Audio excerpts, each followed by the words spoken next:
This is the same house as the study we were looking at. This is the great room. And I'm going to talk a little bit about what's going on in great rooms right now. Something I'm seeing a lot of are these grand, wonderful ceilings that are pitched.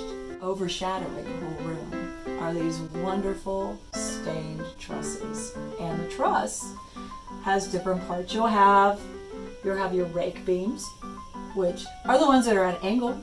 You have your ridge beam, which is the one that goes across the top of your room. And then these are just these spanner beams, and you can configure these trusses in so many different ways just to accentuate your room.